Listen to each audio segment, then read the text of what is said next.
Salut mes VIP. Aujourd'hui, nous allons continuer avec les familles et amitiés toxiques. Les erreurs à ne pas faire. J'ai 10 éléments à partager avec vous.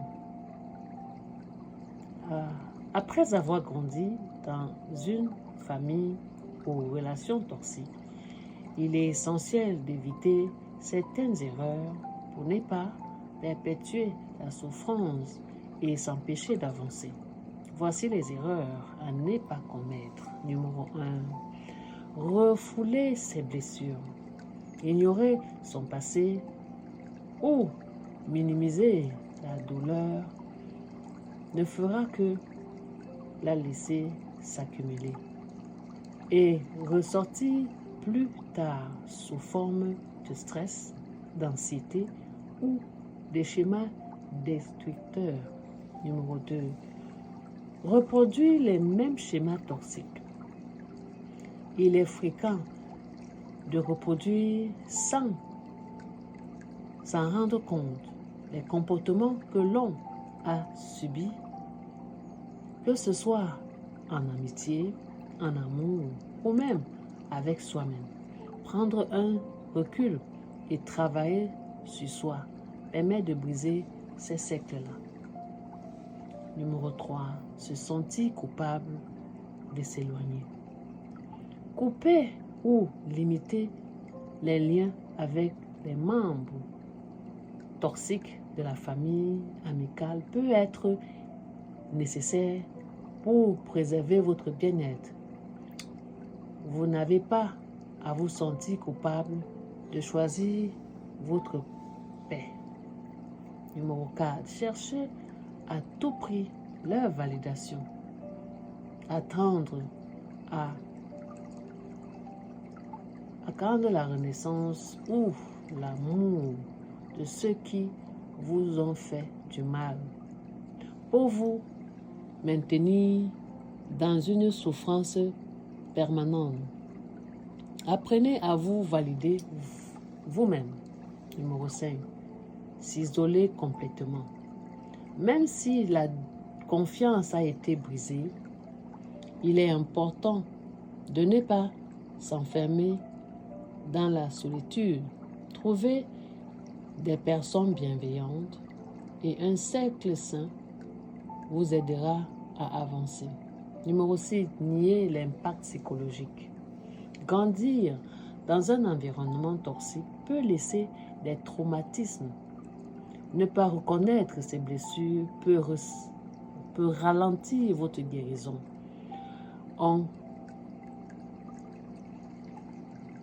accompagnement thérapeutique ou spirituel peut être bénéfique. Numéro 7. Se définir par son passé. Vous n'êtes pas seulement le produit de votre souffrance. Vous avez la capacité de transformer votre histoire et de créer une vie qui vous ressemble. Numéro 8. Accepter des relations toxiques ailleurs. Si vous avez grandi dans un climat toxique, il est possible que vous attirez inconsciemment des personnes similaires. Apprenez à repérer les signes de toxicité et à mettre les limites. Je vais vous prendre juste une histoire d'une relation d'une dame toxique. Elle était abusée par son époux. Elle est restée là pour les enfants pendant que ce dernier voulait en finir avec sa vie. Elle s'est dit, si elle part, ses enfants vont souffrir. Alors, ça a tellement persisté qu'un jour, elle s'est dit, quand ce dernier a failli en finir avec elle, plusieurs fois, jusqu'à l'amener à l'hôpital, l'abandonner, et il a attendu ou qu'on lui dise qu'elle n'y est plus.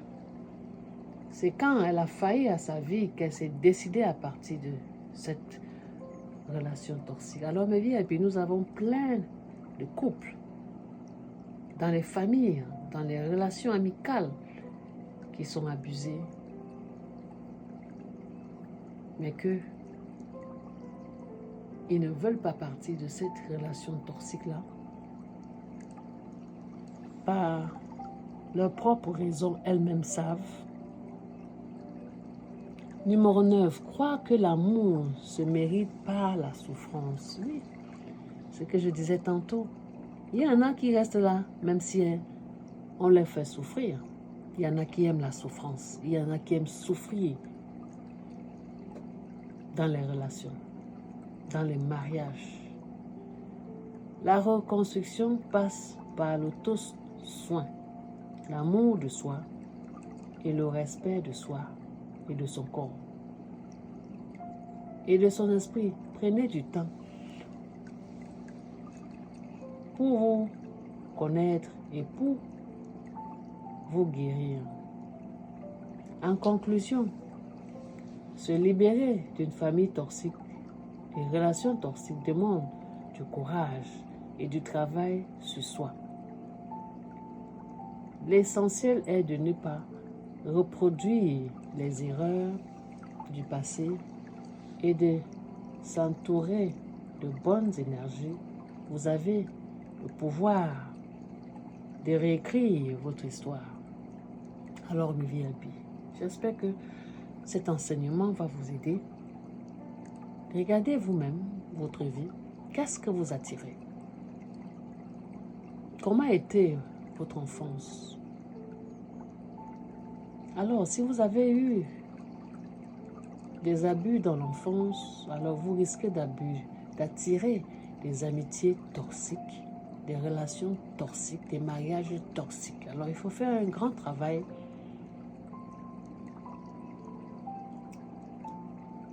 psychologique, de guérir vos blessures d'abord.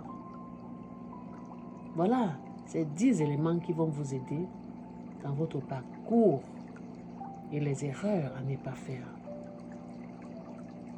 Je suis votre motivational speaker en live teacher. À très bientôt. C'est peut-être à Dieu. Ciao.